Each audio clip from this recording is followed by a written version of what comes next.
I'm PLO Lumumba here at the thicker blue post. Behind me is the iconic Chania Falls in Kiambu County in the Republic of Kenya. We continue to converse about the continent of Africa. And today we want to examine, albeit briefly, the relationship between foreign corporations, one may say companies from outside of the continent and the African continent, and their legal regime. It is important to give context to the emergence of Western cooperation. And we must always remember that what ended up being colonization actually started as trade.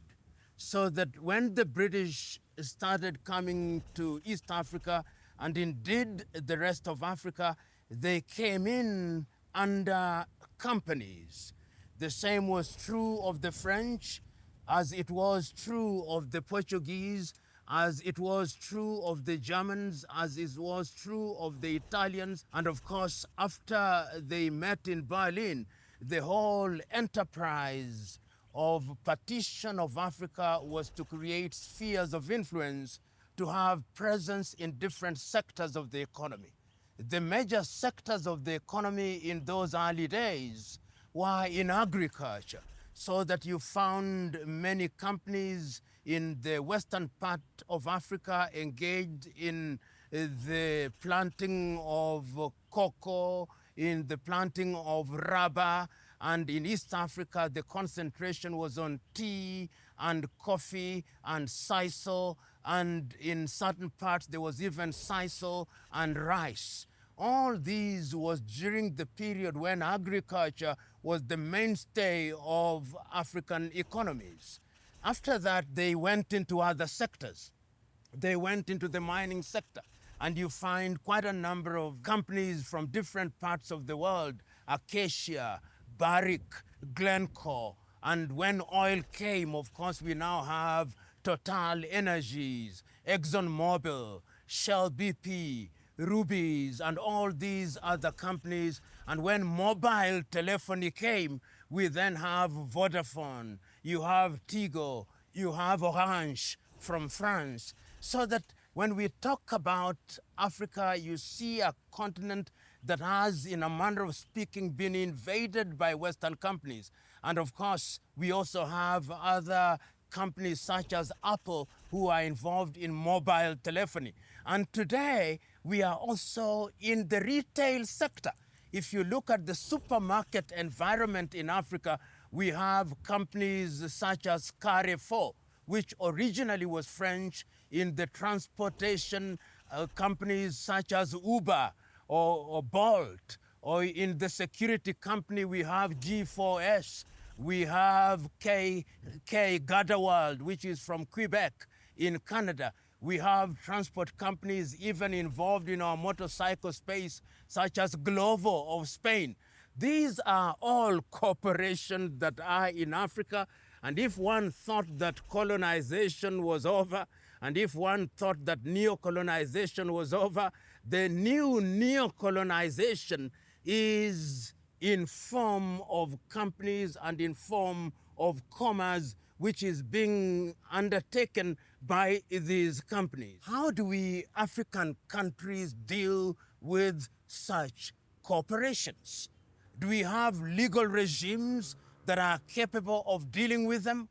The experience tells us that many African corporations or many foreign corporations misuse the weak legal regime. The De Beers company that has been involved in diamond mining, and it is not lost on me that the price of diamond is set in Antwerp in Belgium, and that until last year, to mean the year 2024, the De Beers were taking 75% of the proceeds of diamond and giving only 25% to the Botswana government. It is only last year that it's now been agreed at 50-50. We know the activities of ExxonMobil in Angola. We also know the activities of a number of companies in the mining sector, such as Acacia in Tanzania. such as Glencore in Eastern Congo. We know what they have done with rubber in Liberia, Firestone, what Firestone did with rubber in Liberia. We know what is happening in Eastern Congo with different companies. If it is not Glencore, it is Barrick. If it is not Barrick, it is numerous companies that are operating in that area. And our weakness, we have two weaknesses, which we must say without fear. We have politicians in Africa who can be bought for a song, and they sell their country's birthright. And number two, we have weak laws. One of the most important things that happens, important in the sense that it is important to those who do it, is that our laws many times, particularly in the commercial sector, are midwifed through these corporations. They come into your country, they finance your Ministry of Justice, they finance your Office of the Attorney General, they bring their experts, they tell you that the laws must be in conformity with what they call international standards. They build in clauses there that say if there is a dispute, the dispute will be resolved in London or in Paris or in New York. And once they do that, they make sure that they do things that are harmful to your people, and there is very little that you can do about it. And the question then is, what are we doing about it? What are we doing in terms of ensuring that our resources are not taken and that these corporations do not rape our countries? There are few examples that are to be emulated. One of them was from Tanzania, from John Joseph Pombe Magufuli. When he came into power, he discovered that Acacia had not paid taxes for 14 years. What did he do? He said, you must pay taxes. And he said, we must get into the arena, and no gold is leaving Tanzania without value addition. And if there is any dispute, it is going to be resolved by Tanzania. And as I speak to you now, that is what is happening in Tanzania, complete with a company and a factory that is adding value in Mwanza, Tanzania. A new thing that happened in the year 2024 is in the Sahelian region. The Malians told Barrick, you are not taking gold outside of our country. And as at the 26th day of February, the year 2025, they have agreed to pay no less than 425 million United States dollars, and they have entered into an agreement. In other words, the time is now. The time is now for Africans to wake up to ensure that we do not allow our corporations or corporations from outside of the country to invade our legal space and to make laws for us. Ha Jun Chang, that great South Korean economist, in his book, The Bad Samaritans, has warned us that if Africa wants to grow, she must take charge of our affairs. Greg Mills, in his iconic book, Why Africa is Poor and What Africans Can Do About It, is telling us that we must take charge of our affairs.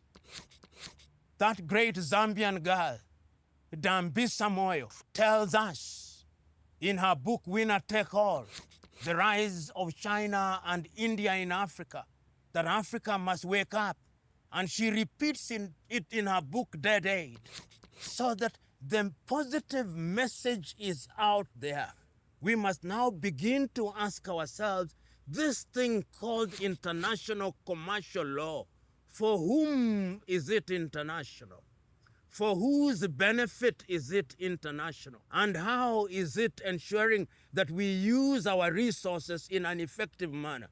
I remember in 1960s, when Tanzania was dealing with the question of land, one of the things that their leader, Mwalimu Julius Kambarage Nyerere, said is that we shall keep our minerals under the belly of our earth until the day that we are ready legally and politically to mine it for the benefit of our people. And he came up with a policy on land ownership which is now described by legal scholars as the Nyerere doctrine of land ownership. He said, land does not belong to anybody in Tanzania. It belongs to the people. And the Tanzanian government will only give you lease as you need it. That was in contradistinction from Kenya, where land was privatized and became individual ownership, which has undermined us in many ways. When we talk about corporations, whether they are from Europe, whether they are from the United States, whether they are lately from China, or from the United Arab Emirates, or from Qatar or Saudi Arabia, what we are saying is that Africa cannot afford the luxury of shutting ourselves out. We must trade with others, but we must do so from a position of strength. And that requires that we re-examine and re-engineer our legal systems so that our legal systems are designed in a manner that will benefit the peoples of Africa. And I am saying the time is now not to define our laws as common law, as French law or Dutch law. We must talk about African law. And that is why when I hear about East African integration, I am happy. Because when we are integrated in that way, we will be strong.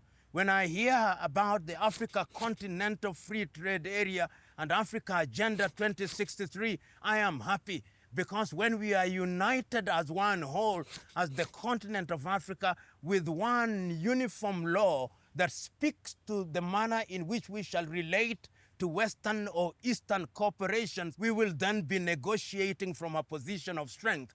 And that is what Africa needs. That is what Africa desires if Africa is to realize our potential.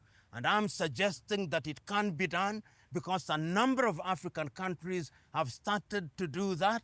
And I have no doubt that under the aegis of a reformed and re-energized African Union and the regional communities in SADC, in ECOWAS, in the Maghreb, and in the center, and the new Sahelian group, Africa will begin to reorient herself with a view to ensuring that we are not meat as dinner on the table of Western corporations, but that we are participants in a game which will benefit all, because history has demonstrated that collaboration is the law of civilization and unnecessary competition is the law of barbarism. Africa, the mother of all humanity, is capable of showing the world the way of civilized commerce.